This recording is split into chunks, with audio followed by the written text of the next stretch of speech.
नमस्कार, सुंदर माझं कोकणी आपल्या मराठी यूट्यूब चॅनलमध्ये मी मयूर पाटील तुम्हा सर्वांचं मनपूर्वक स्वागत करतो।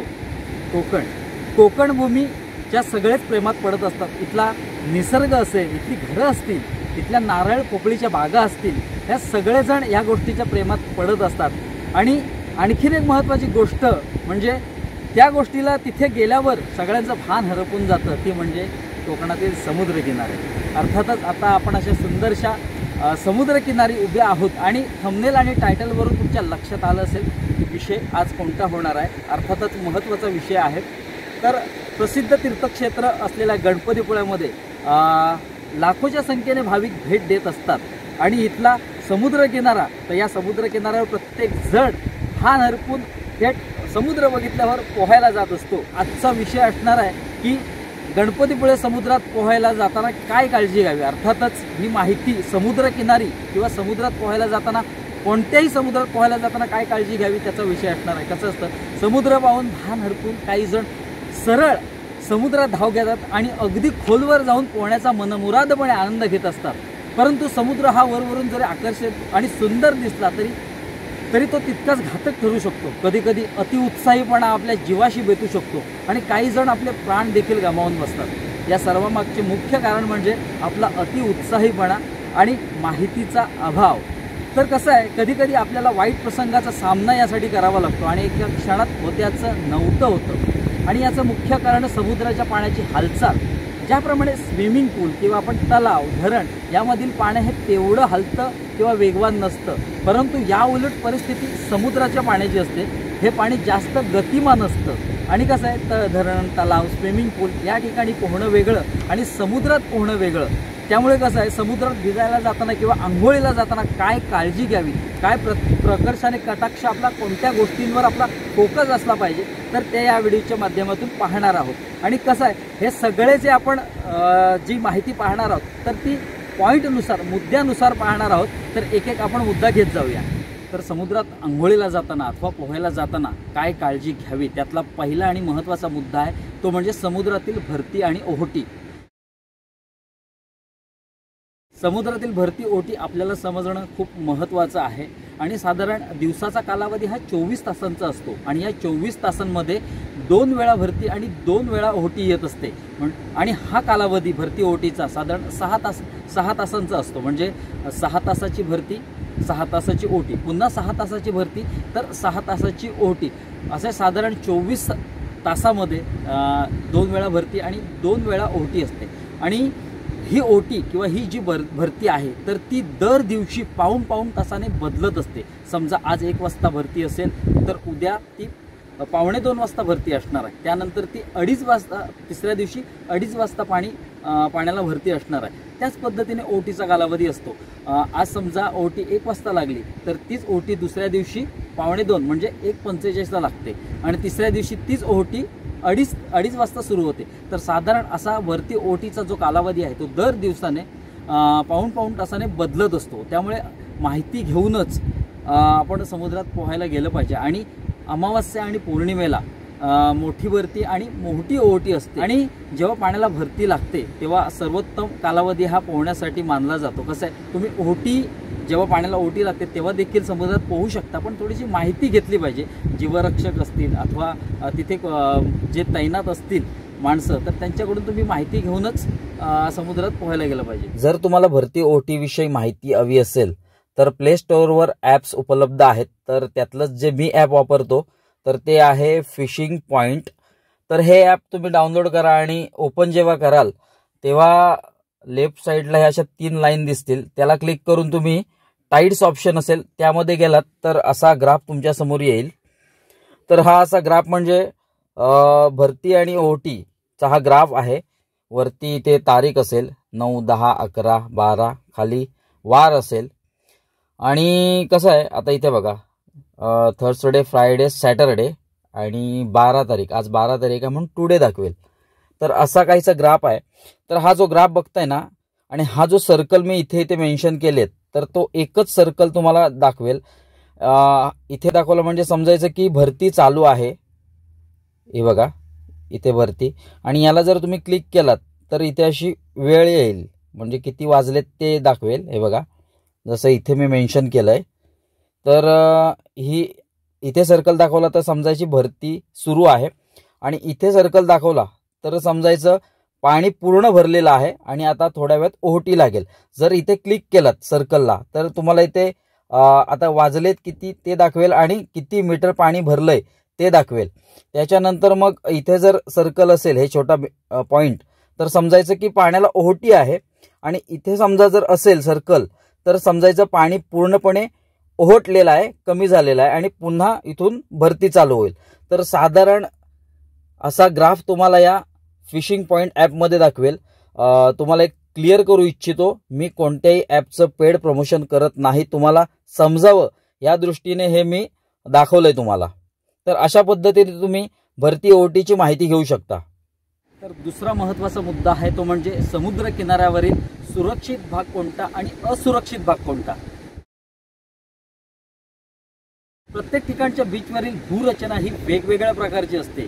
काही बीचवरील भूभाग हा सपाट असतो, तर काही बीचवरील भूभाग हा खोलगट असतो. आणि हे कसं आहे, हे समीकरण जे आहे ते 10-15 दिवसांनी सतत बदलत असतं. त्यामुळे सुरक्षित भाग कसा ओळखायचा आणि असुरक्षित भाग कसा ओळखायचा ते या व्हिडिओच्या माध्यमातून बघूया.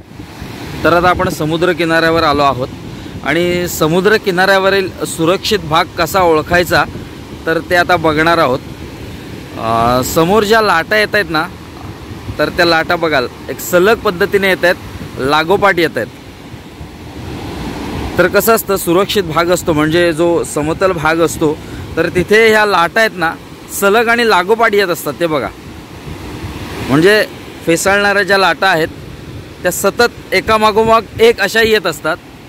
इथे बघताय हे बघा. तर हा सुरक्षित भाग म्हणून ओळखायचा. हे बघा, ती एक लाट आली तर तिच्या मागोमाग ती बघा लगेच दुसरी लाट येते.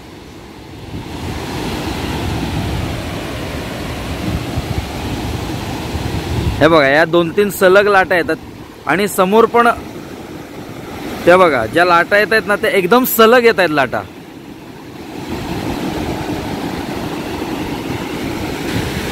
ज्या या लाटा सलग येत आहेत ना तो किनाऱ्यावरील सुरक्षित भाग ओळखला जातो.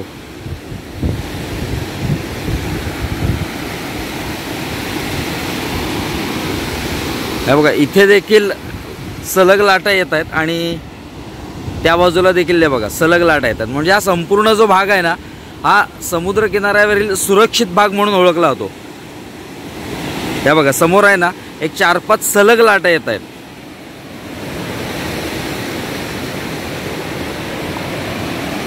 तर हा आता आपण बघितला सुरक्षित भाग. तर या उलट असुरक्षित भागाची परिस्थिती असते. तर यानंतर आपण बघूया समुद्र किनाऱ्यावरील असुरक्षित भाग. तर आपण किनाऱ्यावरील असुरक्षित एरिया कोणता ते बघणार आहोत. हा किनारा आहे आणि ह्या किनाऱ्याच्या लगत बघताय ना पूर्ण असा उतार हा बघा, स्लोप आहे, पूर्ण स्लोप आहे. आता बघा हे पाणी वरती आले ना, किती तीव्रतेने खाली जाईल बघा. हे बघा, पूर्ण तीव्रतेने खाली जाईल, कारण इथे आहे ना खड्डा आहे, त्याला आम्ही चाळ म्हणतो, चाळवंड बोलतो. तर हा खड्डा म्हणजे असुरक्षित भाग. कारण ज्या लाटा बघताय ना त्या पूर्ण अशा प्लेन लाटा येत आहेत, फेसाळलेल्या लाटा येत नाही आहेत. त्या बघा किनाऱ्याला लगत येऊन अशा फेसाळलेल्या लाटा फुटत आहेत. तो बघा तिथे खड्डा आहे ना, पूर्ण त्याला आम्ही मोन्या लाटा म्हणतो, अशा प्लेन लाटा येत आहेत. त्या बघा ह्या लाटा किनाऱ्या लगत येऊन फुटणार. या बघा या पूर्ण किनाऱ्या लगत येऊन फुटत आहेत लाटा.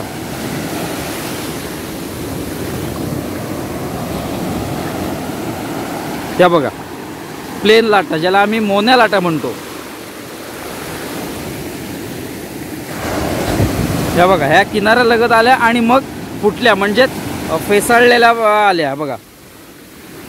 तर हा असुरक्षित भाग आहे मित्रांनो. जर तुम्ही याच्या बाजूला, म्हणजे समजा तिथे जरी सुरक्षित भाग असेल आणि तुम्ही तिथे उतरलात आणि इथे खड्डा असेल तर ते पाणी या बाजूला तुम्हाला असं ओढत नाही खड्ड्याच्या दिशेने. त्यामुळे अशा जेव्हा लाटा दिसतील समुद्र किनाऱ्याला लगत, तर इथे पण पोहायला उतरायचं नाही आणि त्याच्या बाजूला पण नाही. सुरक्षित भाग तुम्हाला दाखवलेलाच आहे. तर तो सुरक्षित भाग जिथे असेल तिथेच पोहायला जा. त्या बघा प्लेन लाटा, जिथे खड्डा असतो ना तर अशा प्लेन लाटा येतात त्या खड्ड्यातून आणि अशा किनाऱ्यालगत येऊन मग त्या फुटतात. आणि कसं आहे, जेवढ्या तीव्रतेने ह्या लाटा किनाऱ्यालगत येऊन फुटतात, फेसाळलेल्या लाटामध्ये त्यांचं रूपांतर होतं ना, तेवढ्याच तीव्रतेने ते तुम्हाला खाली देखील घेऊन जाऊ शकतात, जिथून तुम्हाला असं या पद्धतीने पुढे येणं जरा कठीण होऊन जातं. त्यामुळे थोडंसं वेगळ्या पद्धतीने तुम्हाला बाहेर पडावं लागतं. ते बघा, ती बघा मोनी लाट किनाऱ्यालगत येऊनच ती फुटणार. त्यामुळे तुम्हाला असं जाऊन असं त्या बाजूला जाऊन थोडंसं सुरक्षित भागाकडून असं वर यावं लागतं. तर तिसरा मुद्दा आहे कोणत्या बीचवर आंघोळीला जायचं आणि बीचवरील बचाव कार्य. कोकणातील जे प्रसिद्ध बीच आहेत, उदाहरणार्थ गणपतीपुळे बीच, अशा बीचवर जीवरक्षक तैनात असतात. त्यानंतर देवस्थान सुरक्षा रक्षक तैनात असतात आणि स्थानिकांची दुकानं देखील त्या ठिकाणी असतात. तर अशा ठिकाणी या सर्वांकडून माहिती घेऊनच तुम्ही तो आंघोळीला जाऊ शकता. या उलट जे अननोन बीच असतात, जिथे जास्त वर्दळ नसते, जिथे ना सुरक्षा रक्षक तैनात असतात ना जीवरक्षक तैनात असतात, म्हणजे तुम्हाला प्रॉपर जिथे माहिती मिळू शकत नाही, अशा बीचवर शक्यतो पोहायला जाऊ नये. तसंच 15 जून ते 31 ऑगस्ट या दरम्यान समुद्रात पोहायला अजिबात जाऊ नये, कारण या कालावधीत पावसाळा सुरू असतो आणि समुद्राने देखील रौद्र रूप धारण केलेलं असतं आणि अशा खवळलेल्या समुद्रात, खवळलेल्या पाण्यात आपला जराही टिकाव लागू शकत नाही. त्यामुळे कधी जर तुम्ही पावसाळी पर्यटन करत असाल आणि बीचवर गेलात तर बीचचं जे नयनरम्य दृश्य आहे ते लांबूनच बघा, बीचवर उतरण्याचं धाडस करू नका. समोरच बघताय गणपतीपुळे समुद्र किनारा आहे आणि बाजूलाच वॉटर स्पोर्ट्स ॲक्टिव्हिटी देखील आहेत. आणि सर्वात महत्त्वाचं म्हणजे समोर आपल्याला जे मित्रमंडळी दिसत आहेत तर ते गणपतीपुळे समुद्रकिनारी तैनात असणारे जीवरक्षक आहेत. तर या जीवरक्षकांकडून आपण बचाव कार्य कशा पद्धतीने चालतं किंवा ते किती वेळात इथे उपस्थित असतात तर त्याची माहिती जाणून घेऊया. तर तुमचं बचाव कार्य कशा पद्धतीने चालतं? आमचं बचाव कार्य आम्ही इथे सकाळी 7 ते संध्याकाळी 7 या वेळात म्हणजे 2 टाईममध्ये आम्ही उपस्थित असतो. सकाळी 7 ते 2 आणि दुपारी 1 ते संध्याकाळी 7पर्यंत आमचं बचाव कार्य चालू असतं. म्हणजे आमचे दिवसभरातनं अर्ध्या तासाने 1 तासाने आमचे राऊंड चालू असतात समुद्रावरती. आमचं लक्ष असतं इकडे समुद्रावरती पर्यटक कोणत्या ठिकाणी आहे, कुठे खड्डा आहे किंवा काय आहे, त्या ठिकाणी समजा पर्यटक असतील ते आम्हाला कोणत्या रेंजमध्ये आहेत, ते कुठे पोहत आहेत हे आमचं लक्ष असतं. त्या रेंजच्या जर बाहेर गेला तर आम्ही त्यांना शिट्ट्या मारून बाहेर बोलवतो. त्यातूनच समजा काही दुर्घटना झाली तर आमच्याकडे रिंग बोई आहे, लाईफ जॅकेट आहे आणि शक्यतो रिंग बोई आहे. त्या रिंग बोयाने आम्ही त्यांना जाऊन बाहेर काढण्याचा प्रयत्न करतो. गर्दीच्या वेळेला पर्यटक जास्त एखाद वेळेला 4-5 जणं किंवा 5-6 जणं एखाद्या वेळेस बुडत असतील तर आम्हाला इथे स्थानिक पर्यटक आहेत, स्थानिक ग्रामस्थ आहेत, स्थानिक इथले बोटिंगवाले आहेत मोऱ्या वॉटर स्पोर्ट्सचे, ते आम्हाला नेहमी मदत करत. त्यांच्या ह्या जेटस्की आहेत समोर दिसतात, जेटस्की ते जेटस्कीच्या सहाय्याने आम्ही त्यांना बाहेर काढण्याचा प्रयत्न करतो.